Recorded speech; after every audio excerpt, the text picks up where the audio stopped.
Hey, what's up everyone? Paul from Grindhouse Funhouse, and in this video I'm going to review Fatman, the new Christmas movie starring Mel Gibson and Walton Goggins, which is out now in selected theaters. I guess the one or two that are still open, a couple of drive-ins. It's out on video on demand, and to my fellow Blu-ray collectors out there, it will be out January 21st from Paramount Pictures. I don't know why I ended up reviewing two new Christmas movies in a row, but you know, this is the season, so let's roll with it. So what is Fatman about? Well, it's about a kid who gets a lump of coal under his Christmas tree from Santa Claus, which triggers him to hire a hitman to kill him. That's it. It doesn't get any deeper than this. This was written and directed by the Nelms brothers, Eshom and Ian. Their directorial debut was 2017's neo-noir thriller Small Time Crime, starring John Hawkes. And just for the hell of it, I looked at Mel Gibson's filmography, wondering if it's the only Christmas movie he's ever been in. And I'm not counting the first Lethal Weapon, even though it's set during Christmas time. But actually, this is a second full-on holiday movie, the other one being 2017's Daddy's Home 2, which is a comedy my mother swears by. So we follow three parallel stories on this journey. The Kringles, Chris and Ruth, who don't have enough money in the budget to fund next year's toy factory run by the elves, making all them toys for all the nice boys and girls, and turns to the government for a 2-month military contract to make control panels for fighter jets.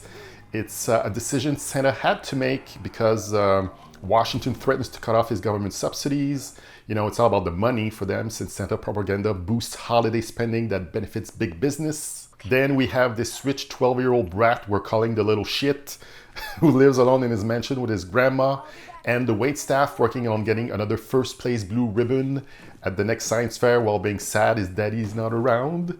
And finally, we have Johnny, aka Skinny Man, a hitman who's on little shit's call list whenever he needs something done, like say, putting a hit on Santa because he dared left him a lump of coal under his Christmas tree. You just lost a big son! What I like about this wacky, twisted premise is they play it out as serious as can be. It's not as action-packed as the trailer would want you to believe, but for its hour and 40 minutes runtime, it just blazes on by. The star of the show, I'd say, is 100% Walton Goggins, who commits as hard for this movie as if he was playing his most well-known character, Boyd Crowder, on Justified. And if you ever watched that show, and if you haven't, please do so, you know how good he can be at playing an absolute bastard. But his dead seriousness in playing this hitman makes everything so much funnier in some absurd scenes, and obviously he played it to come out that way. What about the city of Eureka on Ellesmere Island? Great. Do you have a listing for Christopher Kringle? Hello? Why did you hang up the fucking phone? The only backstory we get for his character is that he wasn't loved as a child and resents Santa for not helping him out with his parents, and also giving him a shitty toy car as a present one Christmas that he's kept all this time. That led him on this path to being an assassin, I guess, which is the absurdity of it all. It makes it funnier. That's how the movie starts. We see him as a grown-ass man buying Santa's workshop gifts from adults who got those gifts as kids. Just weird that his character's entire foundation is based on that backstory, and what a coincidence that he would end up getting a crack at killing Santa. An older, grizzled Mel Gibson was clearly the right choice, playing a KRIS Kringle of today. He plays him as a world-weary, grouchy Kringle. He speaks of the decline of society, people losing their moral code, all those ungrateful kids. The man is just disillusioned. You're an icon. People love you. I'm a silly fat man in a red suit. I mean, you think it's cute, but this is what people actually think of me. Christmas is a farce. I am a joke. You know, talking about retiring the coat, getting Too old for this shit. Regardless of what you may think of Gibson now, he's still a hell of an actor. He and Goggins definitely elevates this movie with their presence. Both are clearly having a good time. Chance Hurstfield is really good at playing Billy Wyman's, aka the little shit. You can see a future Trump in the making, how he steals money from his grandma by forging checks to pay Skinny Man, or how he sends Skinny Man to intimidate a fellow classmate after he loses at the science fair to make her give up her ribbon by saying she cheated. You feel little shit's assholeness shine through. Even Marianne Jean-Baptiste playing Ruth Kringle, who you would think would be just a thankless role for her, was a delight. Even though she's having to deal with some marital woes because of Santa being such a fucking downer. But they do have a sweet relationship together, and I bought their chemistry.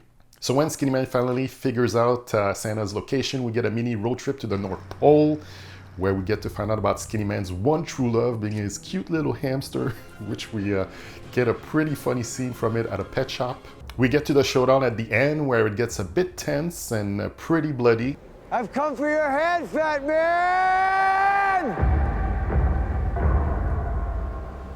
You think you're the first? You think I got this job because I'm fat and jolly? Santa handles himself well, but it's not the all-out shootout you might expect. It ends up pretty much by the numbers. The little shit doesn't really get his comeuppance at the end. Well, it's not true, he does, but I feel physical pain should have been thrown in the mix if they really wanted to go down that dark comedy route to its fullest. So would I recommend Fatman? I'd say go for it. If you're in the mood for a Christmas B-movie with a touch of Bad Santa satire with just a bit more explosions and killings, then Fatman just might be the holiday cheer you need during this grim holiday season. They made good use of their Canadian outdoor winter location where it was shot in Ottawa. It felt like a Christmas movie. There's a decent score by the Mondo Boys. And if you didn't know who Walton Goggins was before this, I'm sure it'll make you a fan of his. And you know, Mel Gibson is Mel Gibson. There's a reason why he's been a movie star for close to 45 years. Will I watch this every time Christmas comes around? Not likely, but I'm sure it'll become someone's holiday watching tradition out there.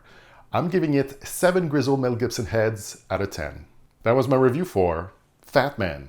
Check me out on Instagram, Reddit, and on Facebook. In the comment section below, let me know your thoughts on Fatman. Was it the 2020 Christmas movie you wanted it to be? Speak your truth and let me know. Many more movie reviews in the works, so come back soon. Thank you for watching, and I'll say to you, ciao bye for now.